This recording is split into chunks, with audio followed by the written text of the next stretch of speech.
আলহামদুলিল্লাহ।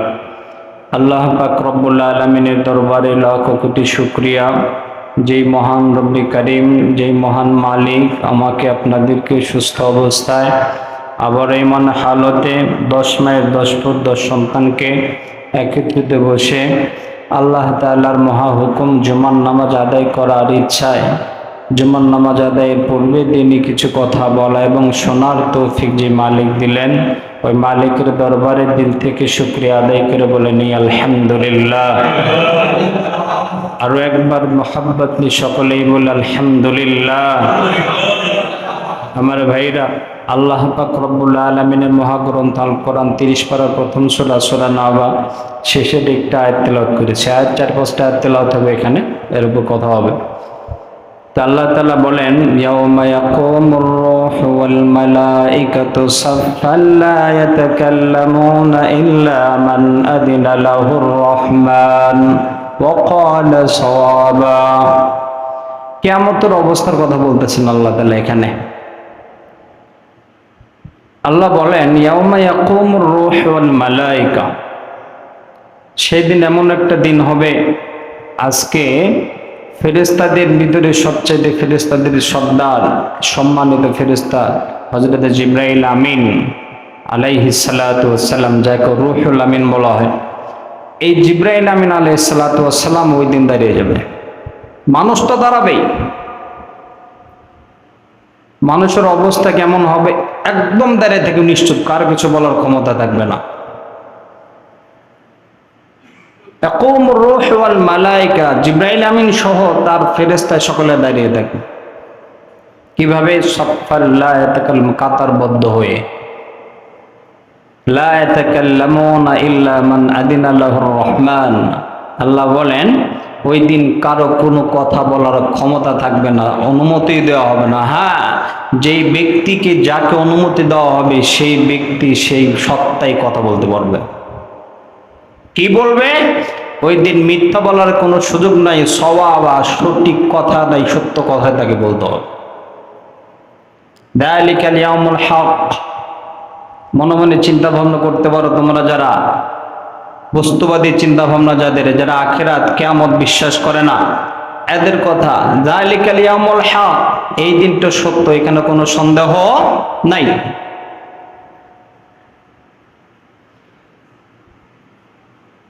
আল্লাহ রাব্বুল আলামিনের হাবিবের দুইটি হাদিস তেলাওয়াত করেছি। আল্লাহ তাআলা এক জায়গায় আল্লাহর পয়গম্বর বলেন, ইন্নাল কবর রাউদাতুম মিন রিয়াদিল জান্নাহ ওয়া হুফরাতুম মিন হুফারিন নার। বান্দা, এই দুনিয়ার জীবন একদিন শেষ হবে।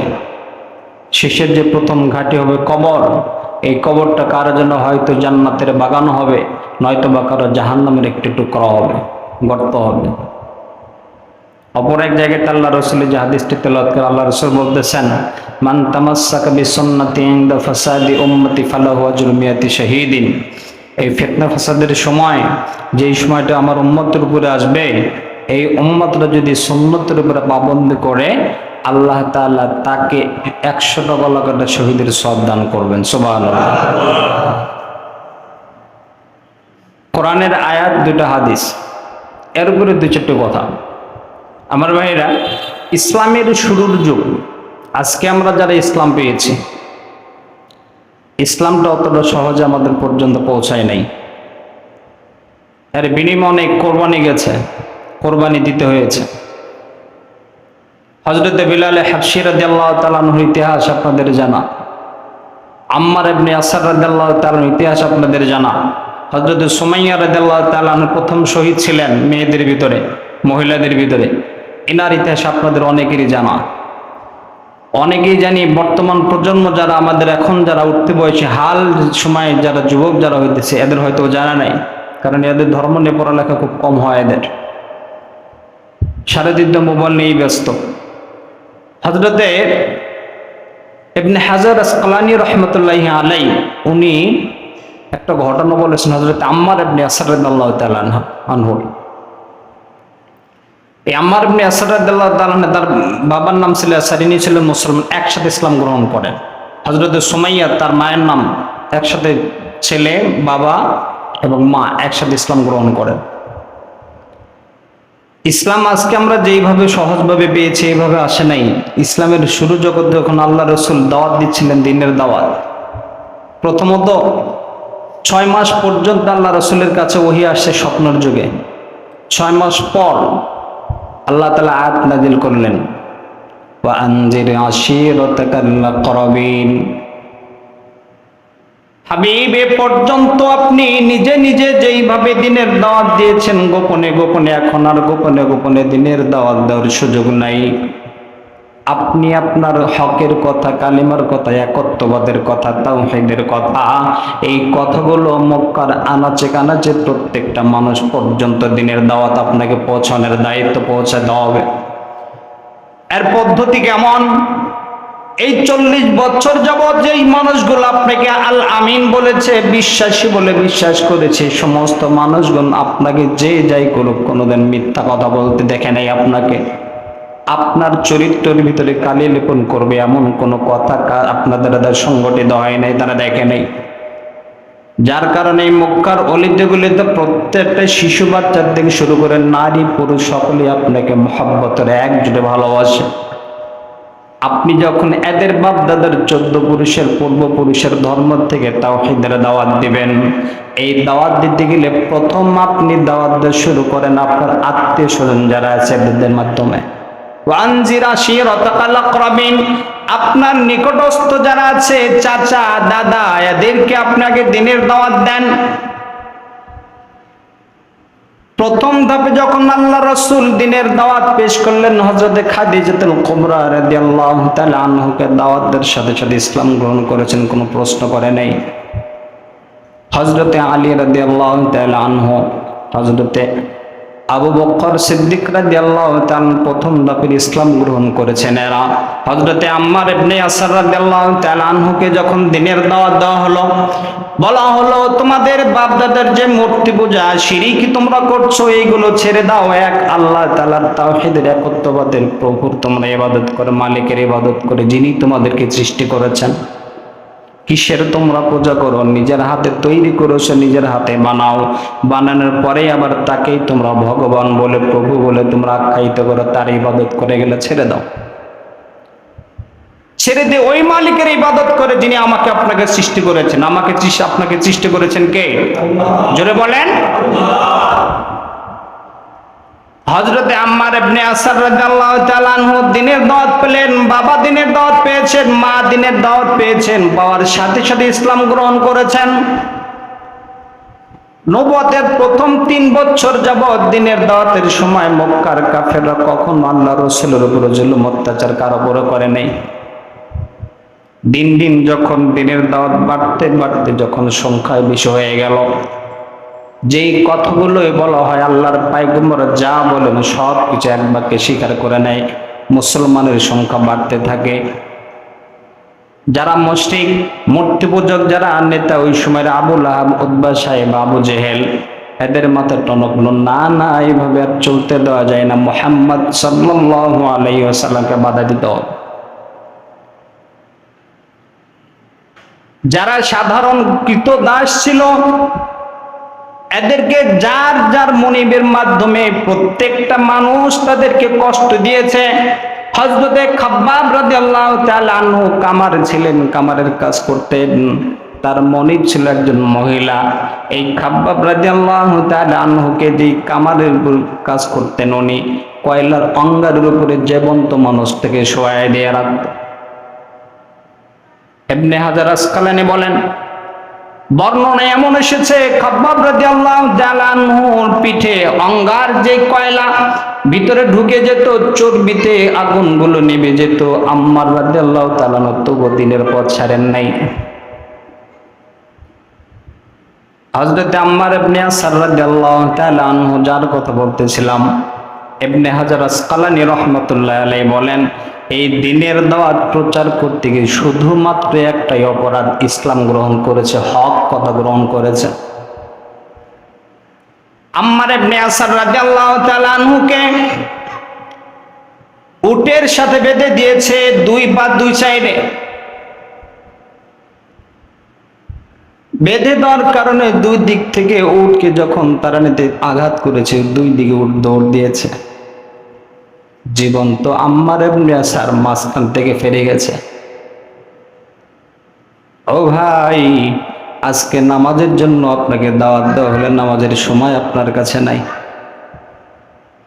ইতিহাস পড়ো, ইতিহাস বোঝো, নিজেদের ইসলাম কোথা থেকে আসছে, কিভাবে আসছে, এটা যদি আমার আপনার জানা থাকতো, আজকে আপনাকে যখন মুয়াজ্জিন আযান দিত আল্লাহু আকবার আল্লাহু আকবার হাইয়া আলাস সালাহ হাইয়া আলাল ফালাহ, পৃথিবীর সমস্ত ব্যস্ততা বাদ দিয়ে আমার আপনাকে মসজিদে আসা মুসলমান হিসেবে উচিত ছিল।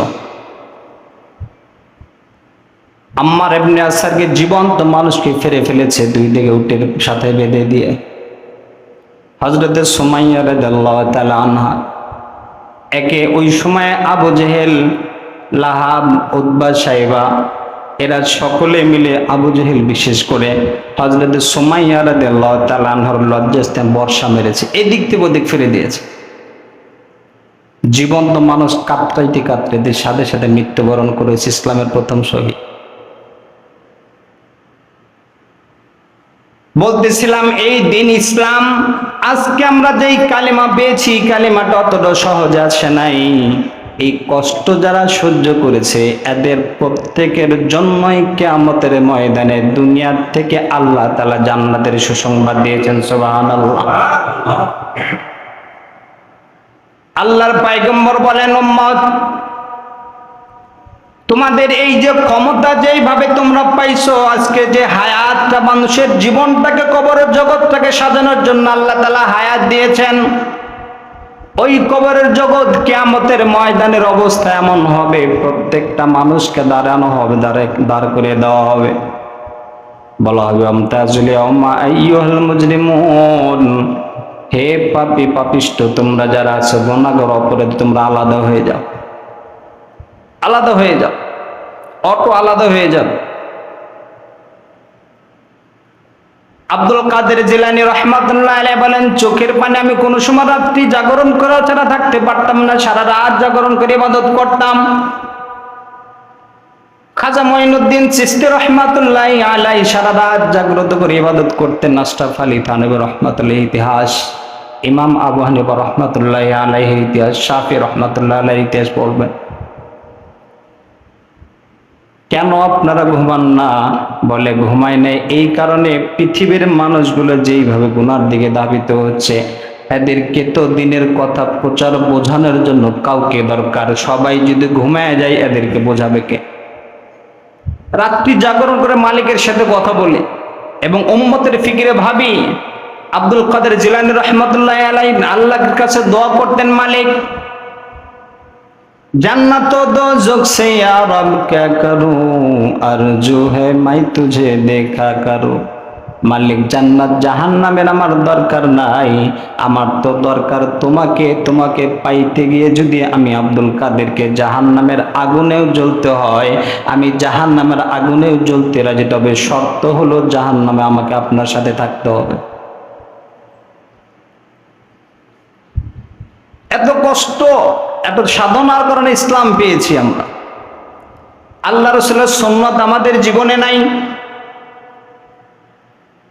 বলছিলাম এই জীবন জীবন নয়, জীবন তো আমাদের সামনে আসতেছে, মৃত্যুর পরে শুরু হবে। ইয়াউমা ইয়াকুমুর রূহু ওয়াল মালাইকাতু সাফফান লা ইয়াতাকাল্লামুনা ইল্লা মান আযিনা লাহুর রাহমানু ওয়া ক্বালা সাওয়াবা, যালিকাল ইয়াউমুল হাক্কু ফামান শাআ আত্তাখাযা ইলা রাব্বিহি মাআবা, ইন্না আনজারনাকুম আযাবান করিবা, ইয়াউমা ইয়ানদুরুল মার'ু মা কদ্দামাত ইয়াদাহু ওয়া ইয়াকুলুল কাফিরু ইয়া লাইতানি কুনতু তুরাবা। আল্লাহ রাব্বুল আলামিন বলেন, ওই দিন কিয়ামতের ময়দানে এমন অবস্থা হবে, সেই দিন যেই দিন প্রত্যেকটা মানুষ এবং ফেরেশতাদেরকে পর্যন্ত লাইন ধরে দাঁড় করে দেওয়া হবে, কাতারবদ্ধ করে। এক একজনকে কাউকে কথা বলা দেওয়ার অনুমতি দেওয়া হবে না, যাকে অনুমতি দিবে তিনিই কথা বলবেন। করেন আর বলতে থাকবেন, ওই কিয়ামতের দিন নেককার বান্দা যারা আছে এদের ভিতর থেকে কিছু মানুষকে আল্লাহ তাআলা সুপারিশ করার মতো ক্ষমতা দান করবেন। আমার ভাইরা, ওই জায়গাতে কাফের যারা আছে আজকে দুনিয়ার জমিনে যাদের জীবনে, ব্যক্তি জীবনে কোরআন নাই, সুন্নাত নাই, সামাজিক জীবনে কোরআন সুন্নাত নাই, পারিবারিক জীবনে কোরআনের সাথে সুন্নতের সাথে কোনো সম্পর্ক নাই, রাষ্ট্রীয় জীবনে এবং সামাজিক জীবনে, রাষ্ট্রীয় জীবন, আন্তর্জাতিক জীবনে কোরআনের আইন যাদের জীবনে নাই, এদেরকে বলা হবে, এরা যখন তাদের আমল নামাগুলো সামনে দেখতে পারবে আর বলতে থাকবে, আহা লাকুনতু তুরাবা, যদি আজকে আমরা পশু পাখি না হয়ে যদি মাটিও হতাম তাহলে এই হয়তোবা অপরাধ থেকে আজকে মুক্তির কোনো রাস্তা আমরা পেয়ে যাইতাম। মানুষ না হয়ে যদি মাটিও হতাম আজকে, ইয়া লাইতানি কুনতু তুরাবা, হায় আফসোস যদি মাটিও হতাম তাহলে এইভাবে আমাদেরকে দাঁড় করাতে হতো না। কি করেছে জীবনে? পাকিস্তানের একজন ডক্টর, উনি একটা বই লিখেছেন, সুন্নতে রাসূল এবং আধুনিক বিজ্ঞান। বইয়ের ভিতরে একটা ঘটনা টান দিয়েছেন, পাকিস্তানের বাস্তব ঘটনা। আল্লাহর এক বান্দার নামাজ পড়তেছিলেন, কৃষক মানুষ, মসজিদে যাওয়ার সুযোগ হয় না, আজান দিয়েছে, মুমিন হিসেবে নামাজে দাঁড়িয়েছেন। নামাজে যখন সিজদায় গেছেন, মাটির নিচ থেকে আওয়াজ আসতেছে, আমাকে এখান থেকে বের করো, বা বাংলা হলো আমাকে এখান থেকে বের করো, আমি জীবিত আছি। কৃষক মানুষ চিন্তা ভাবনা করছে, সকাল থেকে এ পর্যন্ত অনেক সময় পার হয়ে গেছে, না খেয়েছি বোধহয়, আমার কানে হয়তো অতিরিক্ত শুনছে, কিন্তু মনের ভিতর বারবার শব্দটা পীড়া দিচ্ছে। উনি যতই কবরের স্থানের দিকে সামনে যায় আওয়াজটা শুনতে পায়।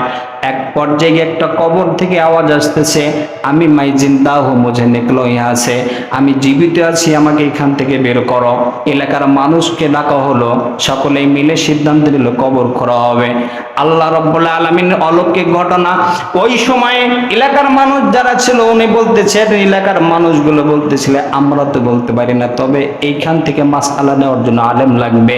কোনো আলেম যদি বলে যে হ্যাঁ কবর খোঁড়ার অনুমতি দেয়, তাহলে আমরা কবর করতে পারবো।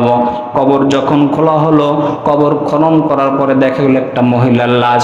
ওই মহিলাটা যখন জীবন্ত মানুষ বের হয়ে কারোর সাথে কোনো কথা না, দূর দিয়ে নিজের ঘরে চলে গেছে।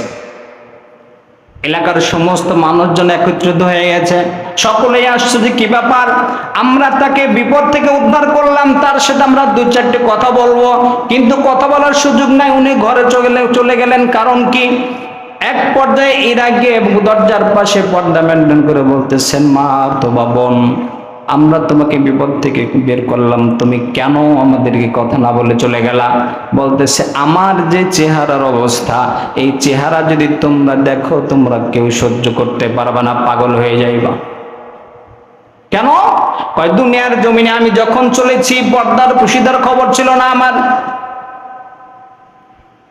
আমার চুলগুলোকে ওই সমস্ত সাপগুলো টেনে টেনে স্থানে উঠানো হয়েছে, চেহারাগুলোকে আমাকে বিকৃত করে দেওয়া হয়েছে, সবে ছবল মেরে মেরে খেয়েছে। এই চেহারা তোমরা দেখে বিভৎস চেহারা দেখতে পাইবা না, তোমরা সহ্য করতে পারবা না। সেম কথা আল্লাহর পয়গম্বর মেরাজ থেকে যখন ফিরেছেন, হযরতে ফাতেমা রাদিয়াল্লাহু তাআলা আনহা বলেন, আল্লাহর পয়গম্বর মেরাজ থেকে ফেরার পর হযরতে আলী রাদিয়াল্লাহু তাআলা আনহুকে বললাম, স্বামী চলেন বাবার সাথে একটু সাক্ষাৎ করে আসি। যখন গেলাম সাক্ষাৎ করার জন্য, আলী রাদিয়াল্লাহু তাআলা আনহুকে বলল, ইন্তাজির সাআতান হাহিনা, এখানে কিছুক্ষণের জন্য আপনি দাঁড়ান, আমি আগে বাবার সাথে ভিতরের পরিস্থিতি কেমন দেখে আসি, এরপরে আপনাকে নিয়ে যাব। হযরতে ফাতেমা রাদিয়াল্লাহু তাআলা যখন ভিতরে গেলেন, দেখেন আল্লাহর পয়গম্বর কাঁদতেছেন, তো কাঁদতেছেন, থামার কোনো নামগন্ধ নেই। হযরতে ফাতেমা বলেন, আল্লাহর পয়গম্বর যখন কাঁদতেছিলেন, আমি আল্লাহর রাসূলের কান্না দেখে, বাবার কান্না দেখে সহ্য করতে না পারে আমিও কাঁদতে শুরু করলাম। বারবার জিজ্ঞেস করলাম, বাবা আপনি কাঁদেন কেন? আপনি কি আমার মৃত মায়ের কথা স্মরণ হয়েছে যার কারণে কাঁদতেছেন? বলতেছে, না না, আপনি কি কবরের কথা স্মরণ হয়েছে? আপনার মায়ের কথা স্মরণ হয়েছে, বাবার কথা স্মরণ হয়েছে? না না, কাঁদেন কেন? হযরতে ফাতেমা রাদিয়াল্লাহু তাআলা বারবার যখন পীড়াপিড়ি করতেছিলেন জানার জন্য, হযরতে ফাতেমা বলেন আল্লাহর পয়গম্বর তখন বলতেছিলেন, ফাতেমা শোনো, আল্লাহ তাআলা আমাকে মেরাজে নিয়েছেন, জান্নাতে দেখিয়েছেন, জাহান্নামে দেখিয়েছেন। জান্নাতে যতগুলো মানুষ আলহামদুলিল্লাহ, কিন্তু যখন জাহান্নাম আমাকে দেখিয়েছে, জাহান্নামের ভিতরে অধিকাংশ নারীরা জাহান্নামী। কিছু নারীদের পরিস্থিতি এমন, এই নারীদেরকে যাদের চুলের সাথে মানুষকে বেঁধে শাস্তি দেওয়া হচ্ছে, এখানেই শেষ নয়। এগুলো যখন জাহান্নামের ভিতরে দেওয়া হয়, ওইখান থেকে আগুনের ফুলকির সাথে ভরে ওঠে, আবার নিচে যে বারবার চিৎকার করতেছে, কারো জিহ্বা টেনে টেনে ছিঁড়া হচ্ছে, আর কারো বা ঠোঁট টেনে ছিঁড়া হচ্ছে, চোখ বারবার উপনানো হচ্ছে। জিজ্ঞাসা করলাম, জিব্রাইল এই অবস্থা কেন? বলতেছে, ইয়া রাসূলুল্লাহ, ইয়া হাবিবাল্লাহ, এই নারী তারা যারা দুনিয়ার জমিনে চলার সময় কোনো পর্দা ছিল না, বিশেষ করে ওই সমস্ত নারী যেই নারীগুলো মাথার চুলগুলো খোলা রেখে রাস্তায় চলতো, এদের জন্য এই কঠিন শাস্তির ব্যবস্থা। আমার ভাইরা, আমি আপনার মা, স্ত্রী, ছেলে, সন্তান, বউ, এই যারা আছে, মা বোন যারা আছে, যাদের এরা যদি পর্দার ভিতরে না থাকে, অপেক্ষা করেন, মৃত্যু হইতে দেরি আল্লাহর পয়গম্বরের হাদিসের বাস্তবায়ন করতে দেরি হবে না। নাউজুবিল্লাহ। এই শাস্তি আপনি একা পাবেন না, শুধু নারী পাবে তাও না, যারা অভিভাবক তারা পাবেন এই শাস্তি। সে তো পাবেই। আপনার মেয়ে পর্দা করেন, আপনার কোনো খবর নাই, 5 ওয়াক্ত নামাজ পড়তেছেন, হজ করে আসতেন, বাইতুল্লাহ তওয়াফ করেন, যত যাই কিছু করেন, আপনার মেয়ে, আপনার স্ত্রী যদি পর্দা না করে, এর জন্য আপনাকে শাস্তি পেতে হবে। ওই স্ত্রীর কারণে, মেয়ের কারণে আপনাকে জাহান্নামে যেতে হবে। এটা আমি আব্দুল কুদ্দুসের বানানো কথা নয়, বরং পয়গম্বরে আরবি মুহাম্মদুর রাসূলুল্লাহ সাল্লাল্লাহু আলাইহি ওয়াসাল্লামের বানানো কথা। আল্লাহ রাসূল কোনো কথা নিজের থেকে বলেন নাই। আল্লাহর পয়গম্বর যা বলেছেন, আল্লাহ তাআলা জিবরাইল যা শুনিয়েছেন, আল্লাহর পয়গম্বর ওটাই বলেছেন। তো বলছিলাম, কাফেররা ওই দিন বলতে থাকবে, আলাইতানি কুনতু তুরাবা, হায় আফসোস, আজকে যদি আমরা মানুষ না হয়ে মাটি হতাম, তাহলে আমাদের জন্য একটু ভালো ছিল। মানুষ শ্রেষ্ঠ হওয়ার পরেও আমাদের এই কঠিন শাস্তির ব্যবস্থা, এর চাইতে লজ্জার কি হতে পারে? শুধু কাফের না, কাফেরদের পদঙ্ক যারা অনুসরণ করবে, এদের জন্য একই অবস্থা। আল্লাহ তাআলা আমাদেরকে বুঝদান করুক, জোরে বলেন আমিন। আল্লাহর পয়গম্বর বলেন, দুনিয়ার জমিনে যাদের জীবনে সুন্নতের পাবন্দি থাকবে, এদের জন্য ওই দিনটা সুসংবাদ হিসেবে মুফলিহুন, তারা সুসংবাদ পাবে, বিজয়ী, সফল কাম। যারা দুনিয়ার জমিনে থাকা অবস্থায় সুন্নতের পাবন্দি করবে। আমার ভাইরা, গত জুম্মায় আমরা আলোচনা করেছিলাম মসজিদে ঢোকা এবং মসজিদ থেকে বের হওয়ার সুন্নত। আজকে নিয়ত করছি, আমরা যারা দুনিয়ায় পানাহার করি, খাই এবং পান করি, এর কিছু 31টা সুন্নত বর্ণনা করেছেন। কয়টা সুন্নত? 31টা আদব আছে খাওয়া এবং পান করার। 1 নাম্বার আদব, যদি কোনো ব্যক্তি খাবার শুরু করে, আল্লাহ রাসূল বলেন খাওয়ার আগে প্রথমে 2 হাত কবজি পর্যন্ত ধোয়াই হাত। আমরা তো শুধু যেই হাত দিয়ে খাই ওই হাতটাই ধুই, তা পরিপূর্ণ ধুই না, শুধু আঙ্গুলের মাথাগুলো এমনি ধুয়ে রেখে দিচ্ছি। সুন্নত হলো আমাদের এই 2 কবজি পর্যন্ত উভয় হাত ধৌত করা, কবজি পর্যন্ত উভয় হাত ধৌত করা, এটা সুন্নত। 2 নাম্বার সুন্নত হলো স্বর্ণের পাত্র অথবা রূপার পাত্র, এই পাত্রতে খাওয়া যাবে না। আমাদের অনেক শৌখিন যারা আছে, টাকা পয়সার মালিক, স্বর্ণের উপর পাত্রে খাওয়া নিষেধ, হারাম। এদের জন্য শারীরিকভাবে ক্ষতি হয়। কি ক্ষতি হয়? ওই সুন্নতে রাসূল আধুনিক বিজ্ঞান অভিজ্ঞতা লিখেছেন, সবচেয়ে প্রথম যে ক্ষতিটা হয়, যৌন ক্ষমতা কমে যায়। উনি একজন ডাক্তার, উনি বলেছেন এটা বাস্তবতা। তো 2 নাম্বার সুন্নত হলো স্বর্ণের পাত্রে অথবা রূপার পাত্রে খাওয়া পান করা যাবে না। 1 নম্বর সুন্নত হলো যখন কোনো দিনে খাইতে যাব, আমি আমার উভয় হাত কবজি পর্যন্ত ধুয়ে নেব, ইনশাআল্লাহ। 3 নম্বর সুন্নত, ট্যাক লাগায়া খাইতে বসছি, হেলান দিয়ে এটা খাওয়া যাবে না, হেলান দিয়ে খাওয়া নিষেধ। খাওয়া যখন শুরু করব, খাওয়ার শুরুতে বিসমিল্লাহ বলা। কি বলা? একটা দোয়া আছে, বিসমিল্লাহি ওয়া আলা বারাকাতিল্লাহ, পারেন? বলেন দেখে, বিসমিল্লাহি ওয়া আলা বারাকাতিল্লাহ। খানা শেষ আলহামদুলিল্লাহ বলা কমপক্ষে। আল্লাহ রাসূল বলেন, যদি কোনো ব্যক্তি খাওয়ার শুরুতে বিসমিল্লাহ বলে, খাবার শেষে আলহামদুলিল্লাহ বলে, কিয়ামতের মাঠে ওই খাবারের হিসাব আল্লাহ তাআলা বান্দার কাছ থেকে নেবেন না, কারণ হক পরিপূর্ণ আদায় হয়ে যায়। আমরা যে নিয়ামত আমরা আছি, এই নিয়ামত আমরা মূলত হকদার না, এরপর আল্লাহ তাআলা বড় দয়া মায়া এই কারণে দিয়েছেন। খাবার রিজিক একটা এত বড় নিয়ামত আল্লাহ তাআলা দিয়েছেন। রিজিকের মালিক কে? জোরে বলেন, রিজিকের মালিক আল্লাহ। আমরা বাজার থেকে 50 টাকা দিয়ে চাউল কিনে নিয়ে আসি 1 কেজি, 50-60 টাকা আলু পেঁয়াজ কিনে নিয়ে খাই দিচ্ছি, মূলত এটা না। আজ অব্দি কোনো আবিষ্কার করতে পারবে না একটা চাউল বানাতে পারবে কেউ? কথা কয় না, পারবে? পারবে না, সম্ভব না। পক্ষান্তরে রিজিকের মালিক আসলে কে? আল্লাহ। আল্লাহ তাআলা এত বড় নিয়ামত আমাকে দিয়েছেন, আমি খাবার শুরু করব বিসমিল্লাহ বলে। খাবার শুরু করব বিসমিল্লাহ বলে, যে দোয়াটা জানলে পড়বো, না জানলে কমপক্ষে বিসমিল্লাহ বলবো। এবং খাবার শেষে আলহামদুলিল্লাহ বলা সুন্নাত। খাবার শুরু করবো ডান হাতে। কোন হাতে? আল্লাহ রাসূল বলেন, কুল বিয়ামিনি, তোমরা যখন কোনো খাবার খাও তখন ডান হাত দ্বারা খাবার খাও। কে দ্বারা? ডান হাত দ্বারা খাবার খাও। এই খাবার খাইতে গিয়ে গরম খাবার খাওয়া যাবে না।